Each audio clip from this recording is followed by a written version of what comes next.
За сайн байцгаана уу? Би Rostar компани борлуулалтын менежер Дөлгөн байна. Өнөөдрийн бичлэгээр би та бүхэндээ Knauf-ын эрдэс төвөнгийн оригинал буюу Дуур амил 2 бүтээгдэхүүний ялгааг танилцуулах гэж бичлэгээ бэлдсэн. Та бүхний харж байгаачлаа энэ бол оригинал эрдэс төвөн. Энэ нь бол Дуур амил. За гаднах сав баглаа бодлоос ер нь бол андшгүй байсан. Гадна тэмдэглэгээ ямар нэг хаяг бичиггүй, хэмжээ форматын тайлбаргүй байсан. За энэ задлж байгаа нь бол Дуур амил эрдэс төвөн.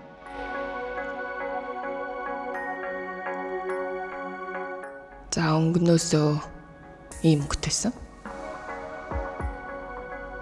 За гаднах сав баглаа боодлыг нь харахад за үг үсгийн алдаа, гадна ногоон органик экос тэмдэглэх нь ямар нэг тайлбаргүй, хэмжээ форматын бичиггүй.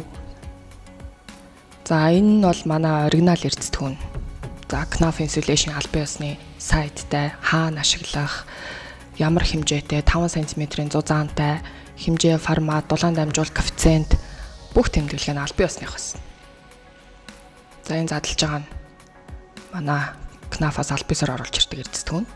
Та бүхэн өнгийг харж байгаах. За задлаа тавьсны дараа нэг 2 минутын хугацаа өнгөрч 5 см-ийн зузаанд хүрч ийн үгүй юу гэж бид нар шалгах гээд 2 хөнгөд дэлгээ тавьсан.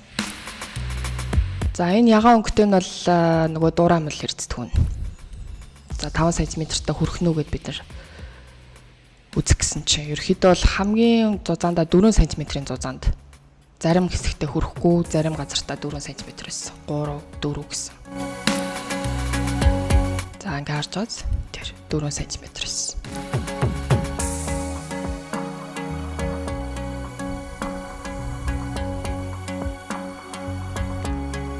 За одоо харин манай Rostar компани албан ёсоор оруулж ирдэг Knauf эрдэс төвөн хэдэн сантиметрийн зузаантай байгааг хараарай.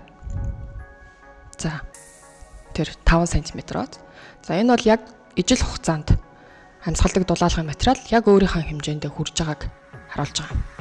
За хэмжээндээ бол Дуур амил нь бол хүрээгүй. За тэгвэл дэлгэж тавьсны дараа одоо та харж байгаагаар улаан өнгө. За энэ улаан ягаан өнгө нь бол будаг оруулж, шилэн өнгө будаг оруулаад эрдэс төвөнтэй ижил төстэй болгохын тулд будаг оруулсан байна. За үндсэндээ бол байгаль дээлтэй хүний бие торггүй эрдэс төвөн маань ийм байглаас ийм бор өнгөтэй байх хэрэгтэй. Шилэн өнгө эрдэс төвөнтэй ижил төстэй болгохын тулд ийм ягаан өнгө оруулсан. Энэ хүрэхэд ийм зөөлхөн, хөвсгөр, агаар солилцоо явагдаж явах зорилттой учраас хүний гар хүрэхэд ямар нэг хатахгүй зөөлхөн байх хэрэгтэй. За тэгвэл энэ Дуур амил эрдэс төвөнд хүрэхэд ер нь бол итгээгүй л дээ. Тэгээд бэлээ зүүсэн байгаа. Хүрээд үзэхэд бол ийм хатуу байсан.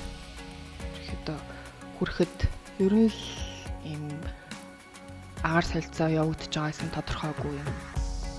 За үндсэн өнгө бол ийм байх хэвээр. Эрдэс төвөн бол. За будаг оруулсан Дуур амил эрдэс төвөн шалахын тулд тэгвэл шатаагаад үзэхэд л бидэрт ер нь бол харагдсан. За одоо ингээд шатаагаад үзсэн. За одоо та бүхэн харж байгаарай. За ингээд үндсэн ягаан буюу улаан өнгөтэй будаг нь арилаад цаанаасаа шар өнгө буюу энэ шилэн хөвөнгийн будаг нь шууд арилаад шилэн хөвөнгийн өнгө нь гарч ирж байгаа.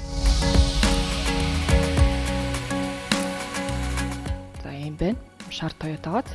За ямар ч байсан энэ бичлэгээр би та бүхэндээ Knauf эрдэс төвөнгийн оригинал буюу Дуур амил бүтээгдэхүүнийг яаж ялгахыг баг зэрэг тайлбарыг оруулсан байх гэж бодож байна. За та хөрөнгө мөнгө болон цаг хугацаараа хохирохгүй тулд өөртөө хэрэгтэй бараа материалаа сонгоорой. Манай Rostar компани та бүхэндээ албан ёсны эрхтэйгээр чанартай бараа материал хангад нийлүүлдэг.